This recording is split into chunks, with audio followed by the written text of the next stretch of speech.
Muy bien, vamos a hablar el día de hoy acerca de la importancia de las buenas obras.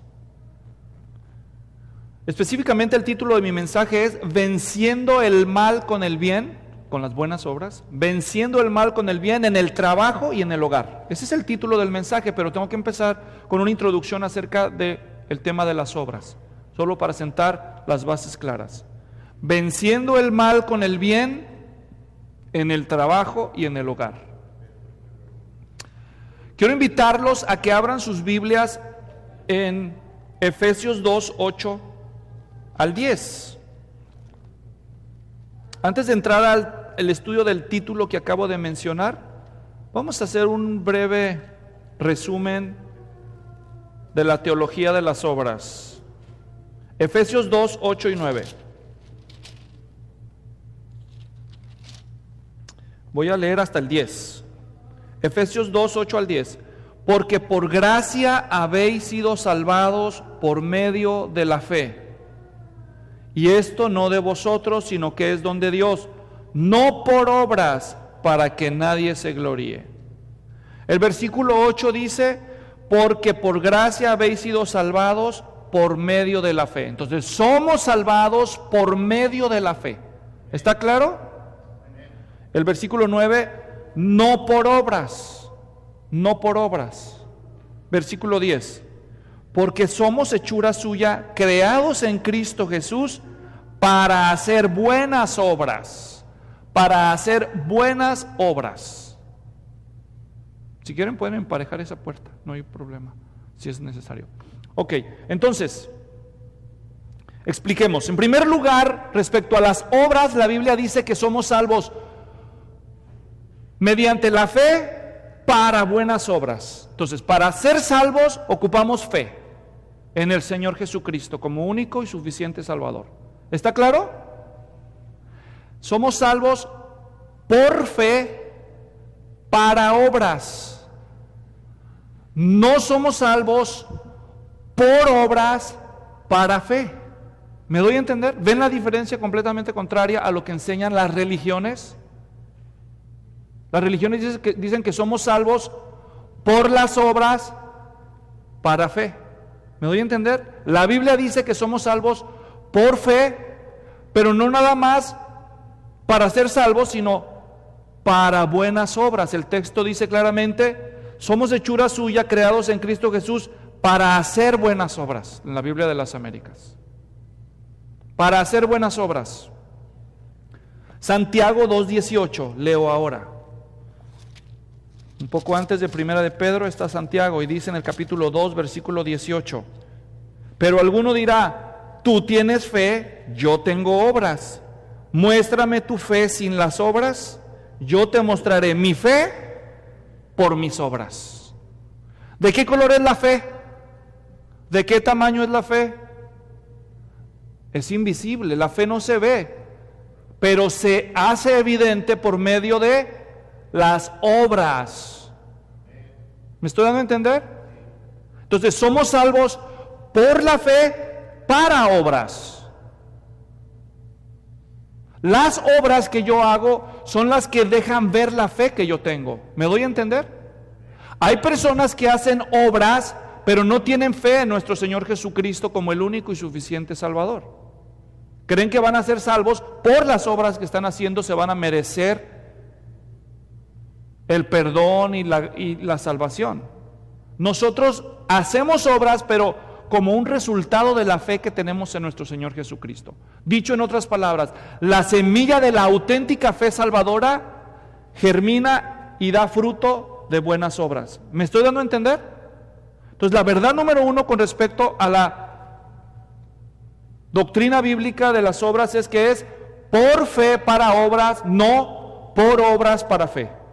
Número uno. Número dos, somos llamados a hacer buenas obras aunque tengamos que sufrir por eso. Primera de Pedro 2:15, que ha sido la carta que hemos estado estudiando, dice así, Primera de Pedro 2:15, porque esta es la voluntad de Dios, que haciendo bien hagáis enmudecer la ignorancia de los hombres insensatos. Entonces los cristianos pueden sufrir todo tipo de agresiones, infamias, calumnias, ataques, y aún así son llamados a vencer el mal con el bien, como dice también en Romanos, capítulo 12, versículo, vamos a ver, el 21. Leo. Romanos 12, versículo 21. No seas vencido por el mal, sino vence con el bien el mal. Cristo dijo, te dan una cachetada en la mejilla, ponle también la otra. Te imponen llevar una carga una milla, llévasela 2. Te piden la capa, dale también la túnica. En tiempos bíblicos te piden el manto exterior con el que te cubres el frío, hasta dale la camiseta, diríamos nosotros. Definitivamente el cristianismo bíblico es contracultural, ¿sí o no? Por eso ni siquiera muchos de los que dicen ser creyentes lo practican, porque dicen, no, ¿quién va a practicar eso, verdad? Te hacen mal y tú haces doble bien. Eso es lo que dice la Biblia. Entonces, somos salvos para obras. Número 2, debemos hacer buenas obras, el bien, aunque nos hagan el mal, aunque suframos por eso. ¿Está claro? Y tercero, no solo somos llamados a hacer buenas obras, somos llamados a ser líderes de buenas obras. Tito, capítulo 3, versículo 8. Tito 3:8, leo.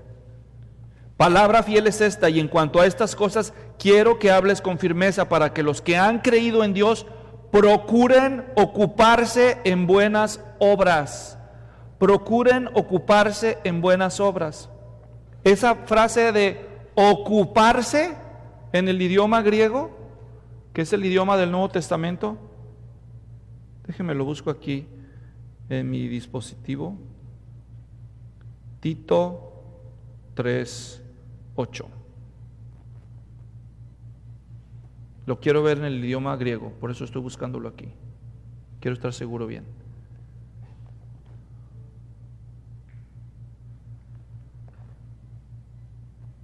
Ahí está. Esa palabra que dice ocuparse en griego, literalmente significa ser líder. Quiero ver en las otras versiones de la Biblia. Yo ya hice un estudio completo de esto en una ocasión, pero hay alguna traducción de la Biblia que debe reflejar eso, si no me equivoco. Solo quiero ver cuál es. Aquí hay una, mire. La Biblia de Jerusalén dice, es cierta esta afirmación y quiero que en esto te mantengas firme, para que los que creen en Dios traten de sobresalir en la práctica de buenas obras. Ahí está tratando de comunicar esa idea, ¿me entiende? No solo es hacer, sino sobresalir en las buenas obras. Quiero ver otra.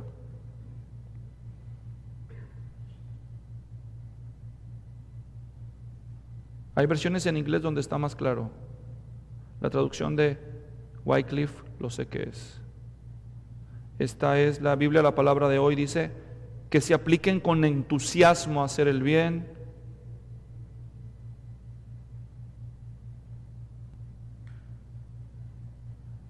Bueno, yo sé que ustedes confían en mí, pues yo no les digo mentiras. Yo hice mi trabajo. La Peshitta dice que sean diligentes en llevar a cabo buenas obras. Entonces, y en el versículo 14, aquí mismo, en Tito 3:14, y que nuestro pueblo aprenda a ocuparse en buenas obras. Es el verbo proistemi. El verbo proistemi en griego significa tomar la delantera, asumir el liderazgo. Es la palabra que se usa en 1 Timoteo 3 cuando dice que gobierne bien su casa, hablando del pastor. ¿Me doy a entender? Gobernar, ese es el mismo verbo, proistemi. Los cristianos entonces no solamente somos llamados a las buenas obras, número 2, aunque tengamos que sufrir por eso, número 3, no solo debemos hacer buenas obras, debemos sobresalir en las buenas obras, debemos tener liderazgo en las buenas obras. ¿Qué estoy diciendo? Que un cristiano que entiende lo que Dios quiere de su vida, no es un cristiano que está sentado. Yo no le hago mal a nadie. Yo no hago ningún daño. No, es un cristiano que está parado haciendo cosas buenas. No es un cristiano sentado ahí que dice, un favor, mire, ahí en el suelo hay una basurita, levántela por favor. Ah, sí, cómo no, pastor. Eso es responder. ¿Me doy a entender? Y no hay nada de malo en eso. Pero nosotros somos llamados no solo a responder a la necesidad, sino a tomar la iniciativa. No esperes que te manden, no esperen que te lo pidan. Tú levántate y haz algo. Fíjense qué mal estamos los cristianos a veces en cuanto a esta realidad.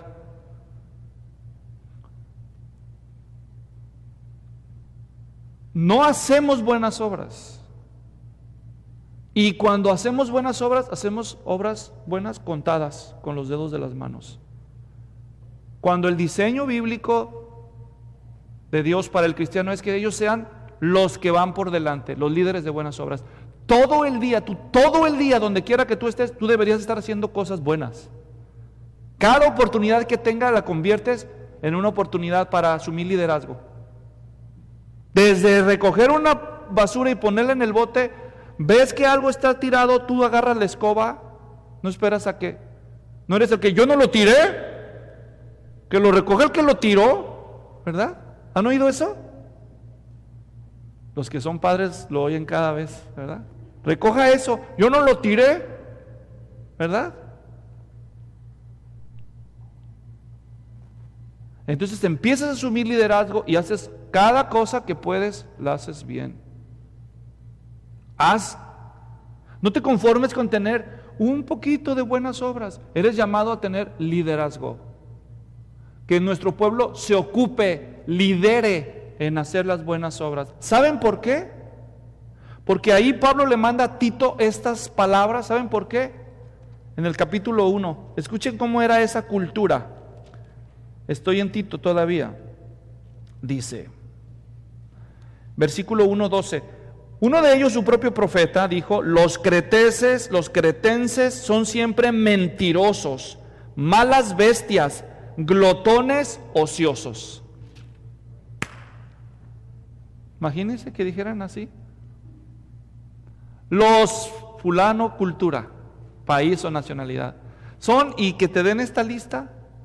Entonces, cuando en tu cultura tiene la mala reputación de ser una cultura de glotones, ociosos, y ahora tú te conviertes en cristiano, ¿cuál es tu costumbre?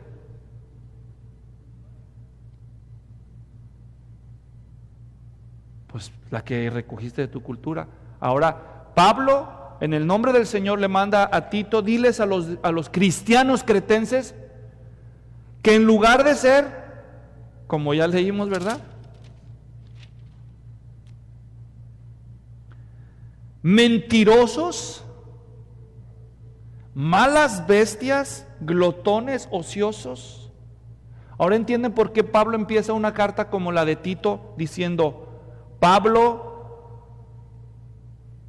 siervo de Dios y apóstol de Jesucristo, conforme a la fe de los escogidos en pleno conocimiento de la verdad, que según la piedad, con la esperanza de vida eterna, la cual Dios, que no miente, prometió desde los tiempos eternos. ¿Por qué desde los primeros versículos está haciéndole énfasis a la verdad? Porque los cretenses tenían fama mundial ¿de qué? De mentirosos. Pinocho hecho en Creta, ¿verdad? Mentirosos de escala mundial. Y Pablo les empieza a escribir diciendo, bueno, por si no recuerdan, el Dios que servimos es el Dios de verdad. Ahora sales de esa cultura, ahora tú te tienes que destacar por las buenas obras, no por esa ociosidad. ¿Se imaginan lo que hubiera costado para un cristiano cretense ir a otras ciudades y presentarse? ¿Y usted de dónde viene?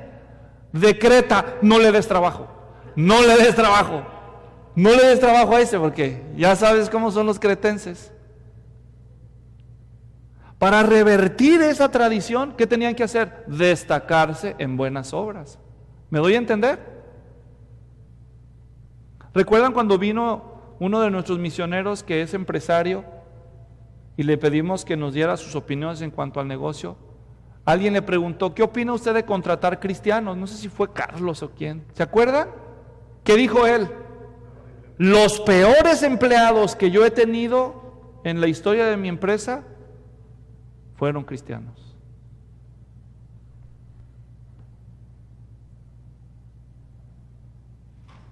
Entonces, salvos para buenas obras, aunque suframos buenas obras, y no solo buenas obras, líderes de buenas obras.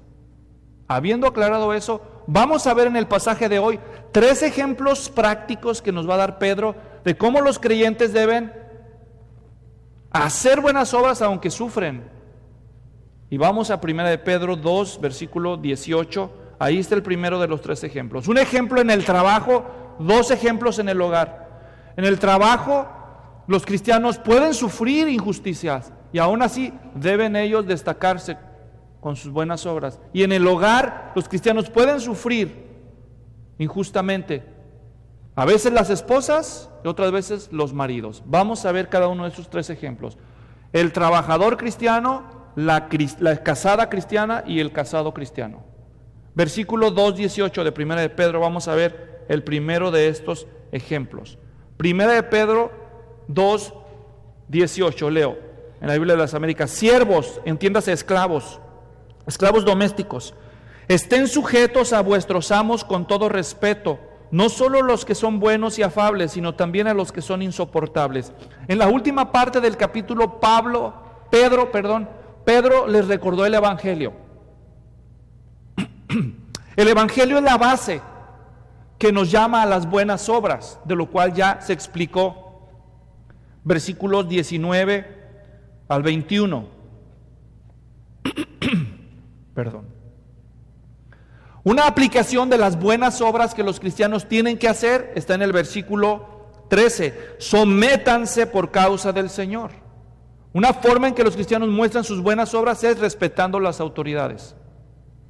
Y lo hacen no tanto porque les tengan miedo a las autoridades, que deberían de tenerles miedo de vez en cuando. El versículo 15 dice, porque esta es la voluntad de Dios, el versículo 14, gobernantes como enviados por Él para castigar a los malhechores, los que hacen el mal, que teman a las autoridades.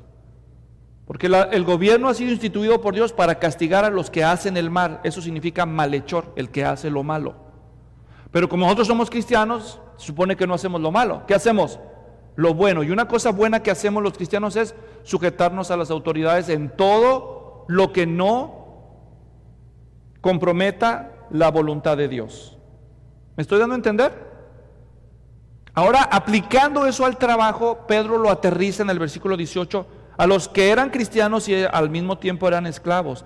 Dice, siervos, estén sujetos a vuestros amos con todo respeto.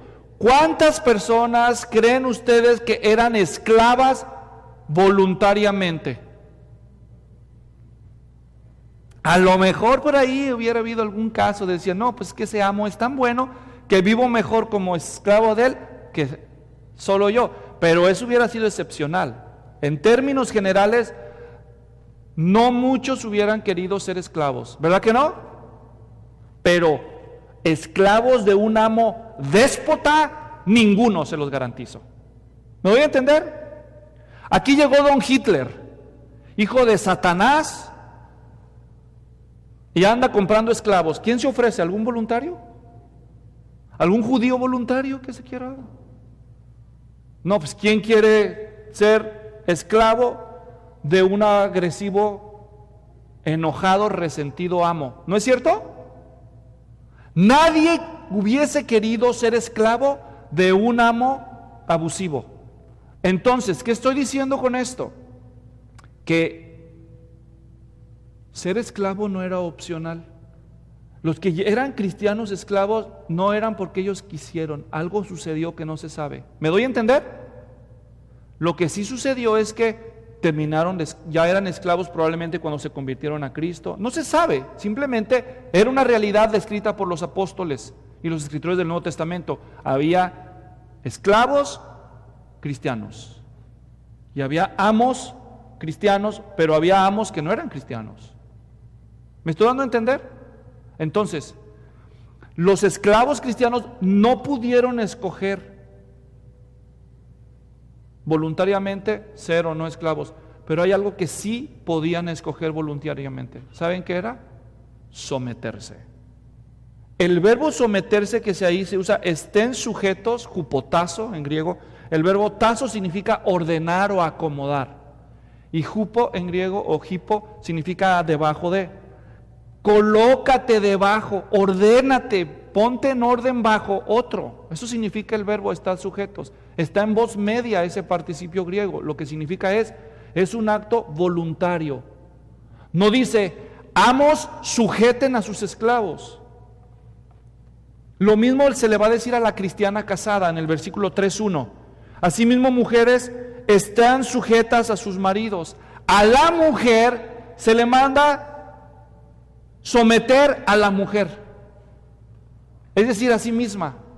No está diciendo, amos sujeten a sus esclavos, maridos sujeten a sus esposas. Lo que está diciendo la Biblia es que la sujeción es una decisión interna voluntaria.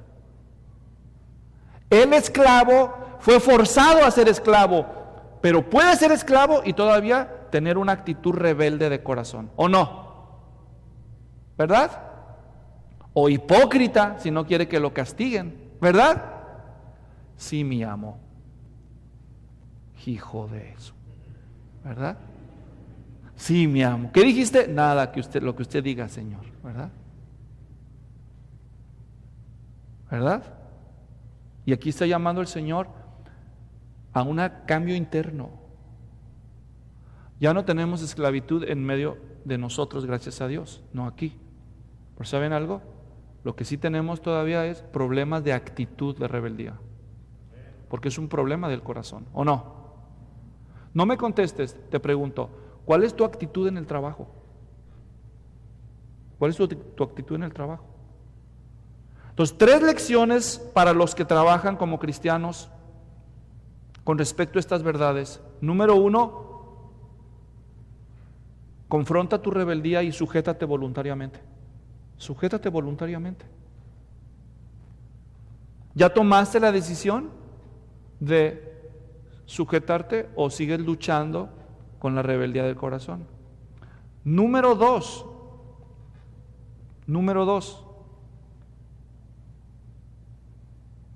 para los trabajadores cristianos, porque aquí la aplicación sería los empleados, ¿o no? ¿Cuántos son empleados aquí? El jefe de Martín es muy severo. Él trabaja para él mismo, para los que no saben, ¿verdad?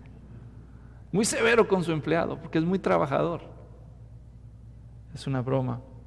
Segundo principio para ellos: sujétate a tu jefe, aunque sea insoportable, porque el texto dice en el versículo 18: estad sujetos a vuestros amos con todo respeto, no solo a los que son buenos y afables, sino también a los que son insoportables. Esta segunda mitad del versículo nos está diciendo 2 cosas: que no todos los amos eran malos, sí había algunos buenos, ¿verdad? Algunos esclavos gozaron del maravilloso privilegio de contar con amos bondadosos. La palabra que se usa ahí en el versículo 18, que dice no solo a los buenos y afables, la palabra afable en el original literalmente significa los que son mejor que justo. Eso significa afable, mejor que justo. Imagínese un amo en su hacienda con sus esclavos, y uno de esos esclavos es cristiano, y el amo llega y dice: cristiano, sírveme. ¿Qué estás haciendo? Estaba orando, pero ahorita le sirvo. Está bien, termina tus oraciones y ya ahorita me sirves. Ese es un amo más que justo. ¿Me doy a entender? ¿Qué estás comiendo, esclavo? Pues el arrocito y el frijol que usted me dio. ¿Cómo se llama esa? ¿Arroz con frijol? Morisqueta, la morisqueta que me toca. Tráiganle arrachera aquí a hoy. Pero el esclavo soy yo, no usted, no sé, pero hoy traigo ganas. Denle una arrachera aquí al esclavo. Mucho mejor que justo. Ahí había de vez en cuando amos muy bondadosos. De veras que los esclavos decían, no, pues estoy mejor que si fuera libre. Ahora tengo una pregunta para ustedes, aplicándolo a nuestros días. ¿Hay jefes así también? ¿Hay jefes buenos de vez en cuando? ¿Cuántos jefes malos habrá por cada bueno? A ver, ayúdenme. ¿Cómo cuántos? ¿Cuántos jefes malos habrá por uno bueno? No sé.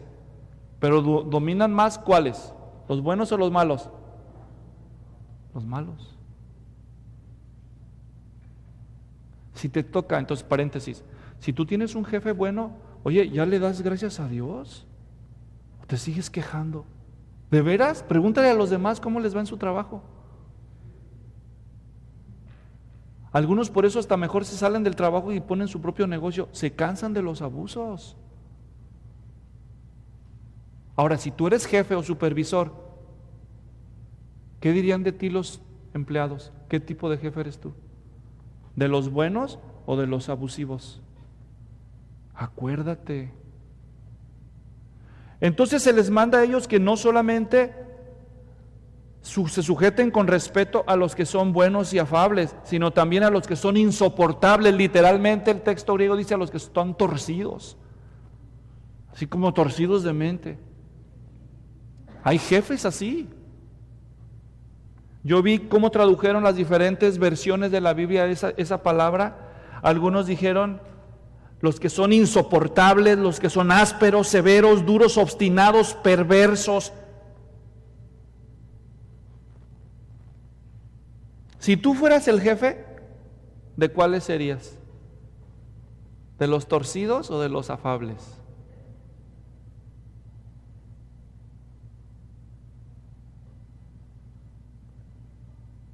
Tercera cosa relacionada con esto, ya lo mencionamos, la única excepción en la que un cristiano no se debe sujetar al patrón es cuando el patrón le prohíbe hacer algo que Dios le manda o le exige hacer algo que Dios prohíbe.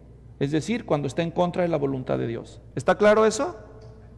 Entonces ahí tenemos el primer ejemplo de cómo se debe hacer el bien aunque sufras el mal en el trabajo. Segundo ejemplo, vámonos al hogar. Capítulo 3. Versículos 1 al 6, el ejemplo de la casada cristiana.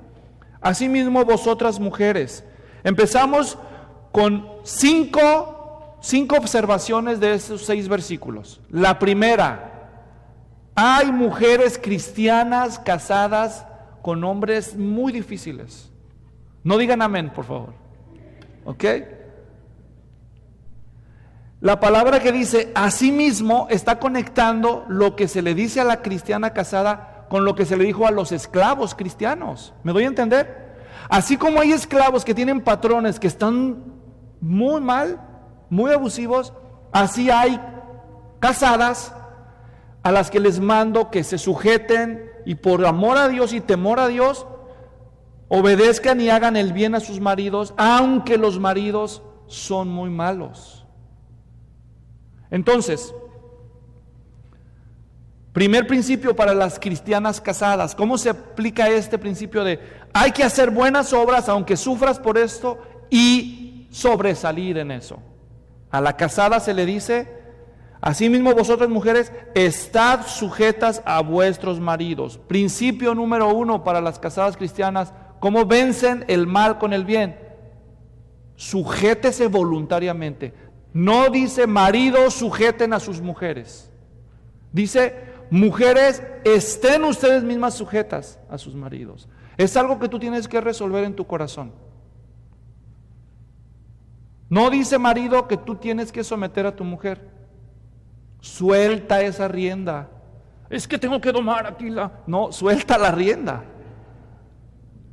Eso le toca a Dios y a ella. Si ella se rebela, no es una vergüenza para ti, es una humillación para sí misma. Deja de luchar con tu esposa. La esposa insolente, insubordinada, rebelde, se humilla a sí misma, no a ti. Ese es un problema de ella y Dios. Así que cristiana, ya en su corazón, usted debe de resolver eso. No esté luchando. Ahora tengo una pregunta, a ver.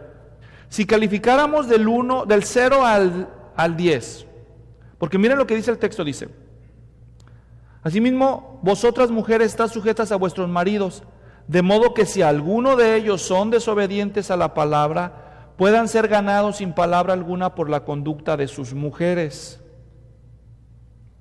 Es decir, Pedro tiene en mente mujeres casadas con maridos desobedientes a la palabra. ¿Cierto o no? ¿Verdad? Desobedientes. Entonces, pregunto, si el 0 es fácil de soportar y 10 imposible de soportar, ¿cómo calificaría usted a su marido? A ver, aquí las de la iglesia. Dice, no le digo pastor porque esté aquí, pero si 0 es fácil de soportar y 10 es insoportable a más no poder, ¿qué calificación le darías a tu marido? Sí, pues vino él, ¿verdad? Qué bueno. 0. 0 más 1 antes, dice. Ok. Ahora, también hay que reconocer en este texto, hay una implicación de que no todos los maridos eran así. Porque observan que dice, de modo que sí, algunos de ellos, o sea, no todos los maridos eran así. Y no sé si ustedes, mujeres, están casadas con un buen marido y ya se les olvidó. Están tan acostumbradas a ser tratadas bien, con respeto, con una actitud cristiana, que ya dejaron de dar gracias. Pregúntenles a sus amigas cómo las tratan para que se acuerden y no lo den por hecho. Acuérdense de su infancia, a lo mejor cómo trataban a su mamá. Estar casada con un buen marido no es un privilegio que les toca a todas las mujeres, según este versículo. Es fácil quejarse de un buen esposo. Como dice el dicho, nadie sabe lo que tiene hasta que lo ve perdido. Deberían de estar agradecidas por las cosas que tienen un buen esposo. Y si lo están, hacen el bien. Hacen el bien. Trátenlos bien. Porque si no, por ahí otra se lo puede tratar bien. O peor, si se le gasta y se le acaba, ya después va a estar llorando. Así que disfrútelo y agradezca a Dios por la vida de su esposo si es un buen esposo. Sujétese voluntariamente. Es el primer principio aquí. ¿Ya tomó usted esa decisión, señora cristiana? Y más si su marido es considerado. Segundo, el texto es claro. La sujeción de la casada es a su marido. Observaron el texto, dice, están sujetas a vuestros maridos. El texto original literalmente lee a su propio marido. Si le hiciéramos una pregunta a los esposos hoy, le dijéramos, marido, cuando su esposa hace algo y necesita consultar el consejo de alguien, ¿a quién le hace más caso? ¿A los papás de ella o a usted? ¿A los hijos o a usted? ¿A sus hermanas o hermanos o a usted? ¿A sus amigas o a usted? ¿A quién le hace más caso su señora? No le digo porque si no me pega.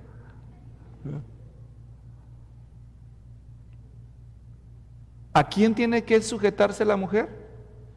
Eso es, ¿saben que esto es una fórmula garantizada para sufrir en el matrimonio?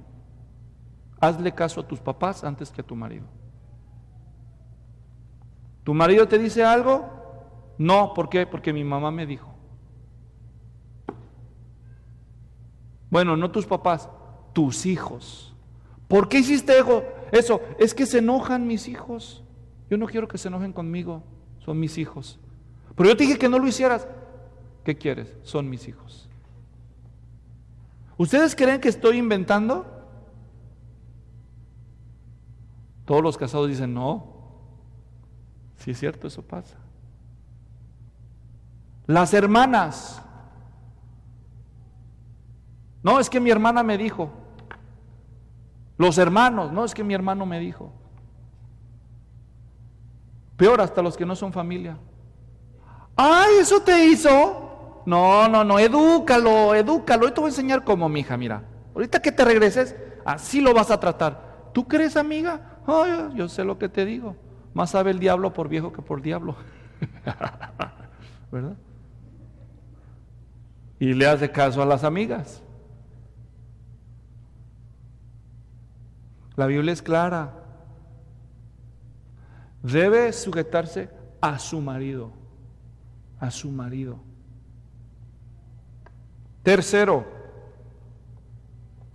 dice ahí en el texto, dice, ¿para qué debe hacer eso? Para que puedan ser ganados. Para que puedan ser ganados. Entonces, hay varias razones por las cuales una mujer cristiana debe sujetarse a su marido. Una de ellas es para la gloria de Dios, porque Dios se lo manda. Pero otra es para ganar a su marido, especialmente la que está casada con un no creyente. Ella quiere ganar a su marido. Ahora, ¿qué es la idea de ganar? Ganar suena a lucha y trabajo. Dígame, ¿cuál incrédulo es fácil de ganar para Cristo? ¿Hay uno? Ahí andan los no creyentes por el mundo diciendo, quiero convertirme en un cristiano e irme a las misiones. ¿Quién me guía a la oración del pecador? ¿Habrá alguno así?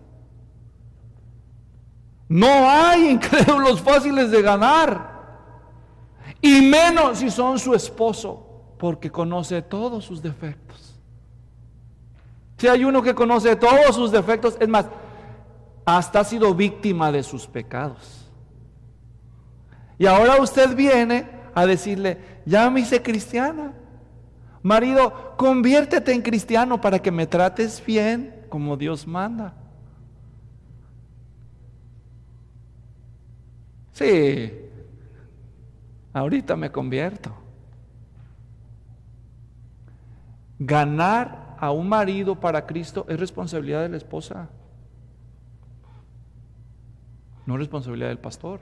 Primero la esposa. Entonces, ganar a un esposo desobediente requiere esfuerzo, ¿o no? Requiere esfuerzo.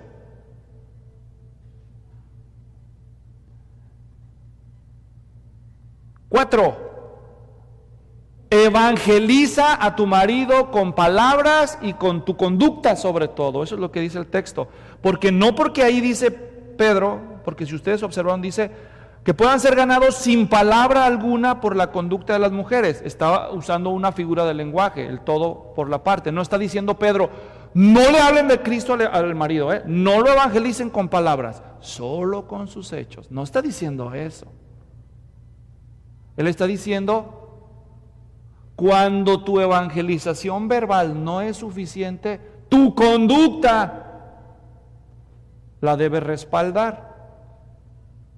Entonces, las mujeres cristianas deben compartir el evangelio porque son cristianas, no porque son esposas. Los cristianos comparten el evangelio con los no cristianos. ¿Me doy a entender? Mucho más cuando esos no cristianos son los miembros de su familia. Pero para empezar, el principio es, aprende a compartir el evangelio. ¿Cómo le vas a compartir el evangelio a tu esposo si no sabes compartir el evangelio a nadie? Entonces, urge que tú aprendas a compartir el evangelio a cualquier persona. ¿Ya sabes hacer eso?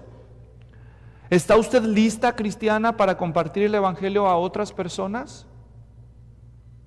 Y si la respuesta es sí, la pregunta es, ¿y ya lo hizo con su propio marido? ¿Ya le habló de Cristo a su propio esposo? ¿A sus propios familiares? Ahora bien, Cuando la predicación del evangelio no es suficiente para convencer a su marido incrédulo, entonces lo primero que debe revisar la esposa es su conducta. Ahí lo dice 2 veces, la misma palabra, Pedro la usa 2 veces, una en el versículo 1, dice: puedan ser ganados sin palabra alguna por la conducta de sus mujeres. Versículo 2, al observar vuestra casta y respetuosa conducta. La conducta es la que empodera, potencia la proclamación evangelística de la mujer casada. La conducta. Y cuando dice ahí, versículo 2, una conducta casta, una conducta respetuosa, la palabra casto en español significa que no es sexualmente inmoral. Cuando decimos, esa persona es muy casta, quiere decir que es una persona sexualmente pura. ¿Me doy a entender? Pero en griego, la palabra que se usa en griego no se refiere tanto a eso. La palabra que se usa en griego y que se tradujo casta aquí en la Biblia de las Américas y en Reina Valera, es una palabra que significa ritualmente puro. Por eso no todas las versiones traducen esta palabra como casta. Otros lo traducen como íntegro, una conducta íntegra, una conducta honorable, irreprochable. La traducen de muchas maneras. La idea es esta: cuando se separaba algo para las cosas del servicio a Dios, ese objeto lo lavaban muy bien. ¿Me doy a entender? Era un lavamiento ritual que se le daba al artículo, porque ese artículo iba a ser consagrado para las cosas de Dios. ¿Me doy a entender? La idea que Pedro tiene aquí de que una mujer tiene una conducta casta no se refiere a una mujer que no es una mujer fornicaria que se entrega a los brazos de otros hombres. Se refiere a una mujer que se ha entregado a Dios. Nosotros le llamamos una mujer consagrada a Cristo. Es decir, ella hace cosas buenas no porque las hace para su esposo y no para otros hombres, sino porque las hace para el Señor. Ese es el punto. Y cuando dice ahí, vuestra conducta casta y respetuosa, el texto griego literalmente dice, vuestra conducta casta con temor. Pareciera haber una contradicción, porque aquí mismo en el versículo dice que las mujeres no deben de temer a sus maridos. Fíjense cómo lo dice. Dice, voy a leer desde el versículo 3. Y que vuestro adorno no sea el externo, peinados ostentosos, joyas de oro ni de vestidos lujosos, sino que sea el yo interno, con el adorno incorruptible, un espíritu tierno y sereno, lo cual es precioso delante de Dios, porque así también se adornaban en otro tiempo las santas mujeres que esperaban en Dios, estando sujetas a sus maridos. Así obedeció Sara a Abraham, llamándolo Señor, y vosotras habéis llegado a ser hijas de ella, si hacéis el bien y no estáis amedrentadas por ningún temor. Fíjense lo que dice ahí. Las mujeres creyentes no viven amedrentadas por las amenazas de sus maridos, porque ellas le tienen miedo a alguien superior a ellos. En el versículo 2, cuando dice, al observar vuestra casta y respetuosa conducta, aquí la Biblia de las Américas que uso yo, tiene una nota a un lado de respetuosa y dice, nota temerosa. Así lee el texto griego. Conducta casta con temor. ¿Temor a quién? Ya lo dijo Pedro en el versículo 2:17. Se los vuelvo a recordar. Honren a todos, amen a los hermanos, teman a Dios. Teman a Dios. Cuando una mujer cristiana le tiene más miedo a Dios que a su marido, empieza a vivir con una conducta agradable a Dios. Y el marido se va a dar cuenta. ¡Cállese, vieja! Y ella está serena. Y él dice, ¿y por qué me amenazas? ¿En qué te ofendí? Dios sabe lo que estás haciendo. ¿Se da cuenta? La conducta de ella es temerle más a Dios que al abusivo ese. ¿Me explico? Porque ella ha tomado la decisión correcta, su consagración es a Cristo. Y el marido sabe cuando una mujer es hipócrita. Les conté de la hermanita que siempre llegaba a la iglesia diciendo, oren por mí porque tengo un canalla de marido. Nunca me deja venir a la iglesia, a las reuniones de oración y a las reuniones de mujeres. Es un maldito. No diga así, hermana. No, es que si lo conocieran. Oren por mí, oren por mí. Dijo, no, pues ¿con quién se casó esta? Y siempre traía la misma petición, ¿verdad? Y hasta que el pastor, cansado de tanto abuso, pobre mujer, fue a la casa a confrontar a este tirano, ¿no? Para sorpresa de él, llegó y el hombre lo recibió muy bien. ¿Cómo está, pastor? Pásele, siéntese. Un vasito de agua para el pastor, a ver.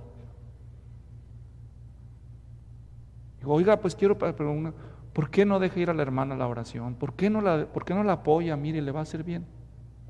Dice el hombre, pues por mí que fuera a la iglesia, yo no tengo ningún obstáculo, pero cada vez que llego del trabajo, no hace nada todo el día, se la pasa viendo novelas, no me hace de cenar, no me lava la ropa, no va a ir a la iglesia. Mientras sigan las cosas así, no va a ir a la iglesia, pastor, ni insista. No. Los maridos, al igual que las esposas, saben si somos hipócritas o si de veras amamos a Dios. La primera lucha que una mujer tiene que resolver no es con su marido, es consigo misma. Debe consagrarse para la gloria de Dios. Debe consagrarse como un instrumento puro en las manos de Dios y empezarle a tener más miedo a Dios que a su marido. Y entonces el marido se va a dar cuenta de su conducta. Él se va a dar cuenta que ella está evangelizándolo a él porque Dios es real. Porque Dios es real y es verdadero. Y luego, por último, la mujer cristiana debe darle más atención a su actitud que a su apariencia. Primero su actitud, luego su apariencia. Mire cómo lo dice Pedro, ya lo vimos en el versículo 3. Que vuestro adorno, o sea, sí le gustaba adornarse a algunas cristianas, pero el estilo no cristiano de adornarse era muy ostentoso. Él menciona algunos detalles. Peinados ostentosos. Se sabe que algunas mujeres en los tiempos de los romanos les gustaba hacerse trenzas y peinados donde su cabello llevaba tiras de oro. ¿Se imaginan? Peinados así con oro. Ahora se pintan rayitos, en aquel tiempo se ponían oro. ¿Verdad? Vestidos lujosos, no hombre, dicen que se han encontrado vestidos costosísimos. Costosísimos. Eso no es nuevo. ¿Qué está diciendo Pedro? En lugar de preocuparse tanto por su apariencia, primero preocúpense por el interior, versículo 4.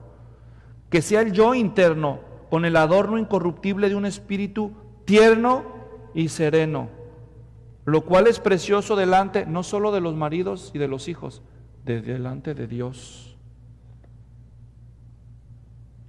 Las mujeres no creyentes han solido desde antes hasta ahora poner su atención en lo externo, en el orgullo de la vanidad externa. Las creyentes deben adornar su vida dando prioridad a lo interno. Dejen a un lado los gritos, dejen las agresiones en el hogar cristiano. Necesita llevar el control de sus emociones a Cristo hasta que sean capaces de mostrar ternura, serenidad, respeto aun cuando están frustradas. ¿Mujeres se frustran?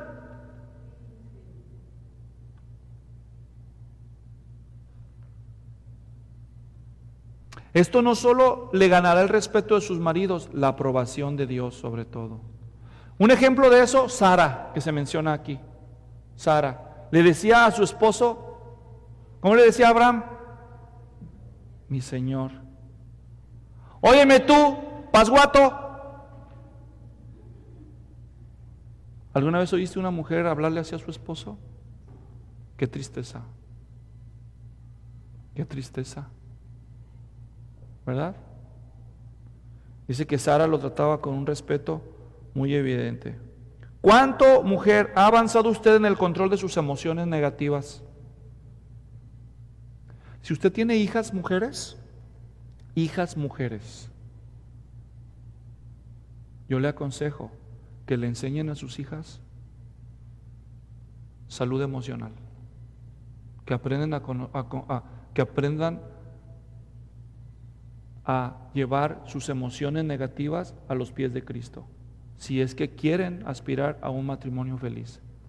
Ustedes quieren que sus hijas sean felices, pero ¿cómo les van a enseñar ustedes, mujeres, a sus hijas eso, si ustedes mismas siguen perdiendo el control de sus emociones cada vez que se frustran o se enojan? ¿Cómo? ¿Cómo le vas a decir tú a tu hija, hija, cuando usted se case trate bien a su marido? Sí, ¿verdad? Como tú tratas a mi papá. Por eso urge que tú lleves tu corazón a los pies de Cristo para que tus emociones vayan sanando. Por algo no se convierte. Y si se convierte, fue por la gracia de Dios, porque hay trabajo que hacer. Oiga, pastor, ¿y no hay algo que le pueda decir a los maridos? Ya descansen, les toca a ellos. Versículo 7, ¿ok? Y vosotros, maridos, igualmente. Empezamos a los maridos y vámonos rápido porque el tiempo no perdona. Eso de igualmente, ¿qué quiere decir? Que también había maridos casados con mujeres difíciles. Así como había esclavos con patrones difíciles y casadas con no cristianos difíciles, también hay cristianos casados, ¿verdad? Casados con mujeres difíciles de soportar. O sea, para empezar, ten paciencia, mi rey. ¿Verdad que cuando andabas de novio no te fijaste? Nadie te forzó. Ahora ya estás casado con ella. Hace poco estaba viendo por ahí un video de un hombre que estaba viendo una boda por televisión. Y los novios estaban entrando a la iglesia. Y él le estaba gritando al hombre: no lo hagas, no lo hagas, no seas tonto, no lo hagas. Y la esposa llega y dice: ¿qué estás viendo? Y él estaba viendo la boda. No lo hagas. Y ella se queda viendo y dice: es nuestra boda. Dice: por eso.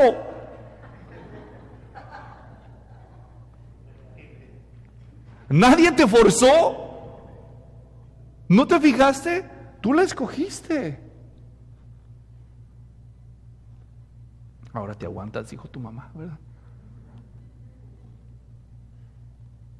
Ahora vamos a aplicar la pregunta de hace rato.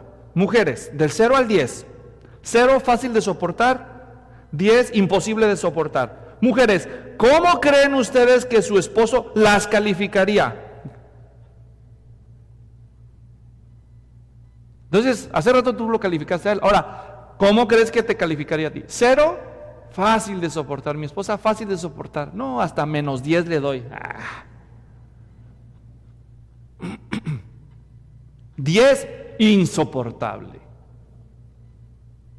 ¿No hay algo más del 10, pastor? Entonces, ¿a quién vas a culpar, esposo? Bueno, ten paciencia. ¿Cómo puedes hacer buenas obras? ¿Cómo vences el bien? ¿Cómo vences el mal con el bien en una relación así? Marido, número 1, ahí dice el versículo 7, convivid de manera comprensiva con vuestras mujeres. Número 1, sé comprensivo. Sé comprensivo. Literalmente se debe leer con conocimiento. ¿Sabes que se ocupa trabajo conocer a las mujeres? ¿Qué tienes? Nada. ¿Nada? Pues no tiene nada. Sí, ¿verdad? No te importo. Pues no me dijiste que no tenías nada. ¿Qué quieres comer? Lo que tú quieras, mi amor. Bueno, pues vámonos por unas pizzas. ¿Pizza? ¿Estás viendo que estoy a dieta? Bueno, ¿qué quieres comer? Lo que sea. Bueno, vámonos por una ensalada. ¿Me quieres matar de hambre? Pues ¿no se requiere trabajo conocer a una mujer? A la tuya, para empezar, ¿verdad? Con comprensión. Sé comprensivo. ¿Es usted entendido? ¿Es usted comprensivo con la forma de ser de su esposa? Número 2, no solo sea comprensivo, sea considerado. Ahí dice el texto, versículo 7, como con un vaso más frágil. Oigan, fue Dios quien por diseño hizo al sexo femenino más frágil en muchos aspectos. La teoría feminista se indigna al escuchar eso. No debería indignarse, porque fue Dios quien lo hizo así. Esos mismos que se indignan, esas feministas que se indignan, ¿por qué se abogan? ¿Por qué no compiten en los deportes igual los hombres y las mujeres? ¿Por qué no? Porque sería ¿qué? Injusto. ¿Por qué sería injusto? Porque es obvio que las complexiones por diseño del ser humano, los hombres y las mujeres no son iguales. Los hombres son más fuertes. No es cierto, la mujer aguanta más dolores en el parto. Ya quisiera verlos en un parto, a ver si es cierto. Sí, yo entiendo lo que dicen, pero volviendo al punto, es innegable, se necesita ser un necio para no reconocer que los hombres fueron hechos diferentes y las mujeres son más frágiles. Y eso no es porque sean menos. Ellas no controlan sus hormonas que corren por la sangre de sus venas. Y eso les afecta emocionalmente en muchas ocasiones. No es cierto, a mí no me afectan. Ah, no, ¿te acuerdas qué pasó después del parto? ¿Cómo te ponías? ¿Y antes? Las hormonas afectan, ¿o no? Sí, pero yo conozco unos hombres, sí, pero no estoy hablando de excepciones, estoy hablando de la regla. Las mujeres son más frágiles y no hay nada de qué ofendernos. Simplemente es una realidad, ¿o no? Y con negar la realidad no va a cambiar, ¿o sí? La realidad es la realidad.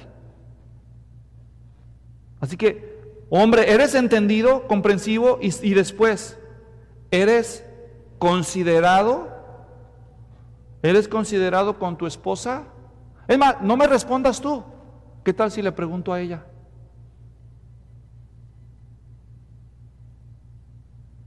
¿Diría que eres considerado? Ya cállese, muchacho, que necesito dormir, mañana voy a trabajar temprano. Ándale, cállalo. Necesito dormir bien. Muy considerado, ¿verdad? Tercero, y luego dice ahí a los hombres en el versículo 7, puesto que es mujer, dándole honor como a coheredera de la gracia de la vida. Dar honor, yo lo he explicado antes, significa valorar. ¿Qué es dar honor? Valorar. Valora a tu esposa, valórala. Dale valor, no hay motivo por el cual sentir orgullo. No, pues que somos más fuertes. Sí, pero eso fue un diseño de Dios. Aunque ella sea más frágil, tú debes valorarla, porque delante de los ojos de Dios, en lo que respecta a la salvación eterna, son tan coherederas de la gracia de la vida como los varones. No hay diferencia. Entonces, ¿valoras tú a tu esposa? Y si lo haces, ¿cómo? Mi amor, te traje un regalo este día del amor y la amistad. ¿Qué me trajiste? No te traje chocolates porque ya sé que estás a dieta, ya aprendí. Ah, bueno. ¿Qué me trajiste? ¿Unas flores? No, te traje una escoba.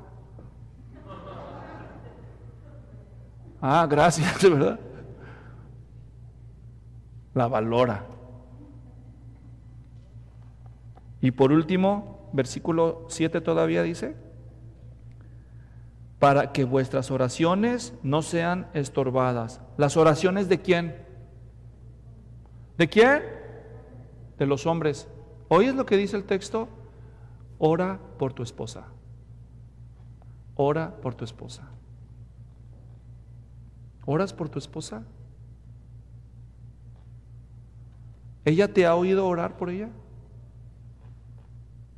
Obviamente, en el contexto aquí, seguramente a lo que Pedro está aludiendo es un cristiano que quiere agradar al Señor, pero su esposa no es creyente y le pone muchos obstáculos ella. Le pone obstáculos y le pone, pues, y se la pone difícil a él, entonces él se desespera. Entonces, ¿qué hace él? Se supone lo que hace un cristiano. ¿Qué hace? Ora por la salvación de su esposa. ¿Me doy a entender? Y luego se convierte su esposa, entonces ya deja de orar por ella. Dice, ya, lo logramos. Se domó la fiera. Gracias, Señor. Te debo una. ¿Ahí se acaba el trabajo? Por eso yo te pregunto, ¿oras por tu esposa, varón?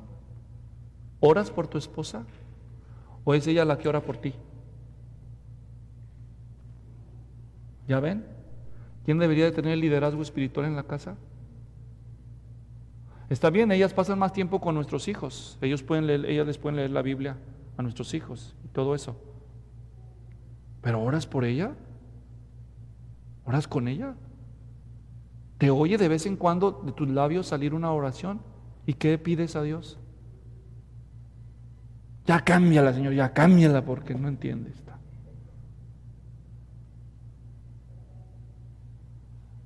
Si tu esposa no es creyente, ora por su salvación. Y si sí es creyente, pues ora por su madurez espiritual.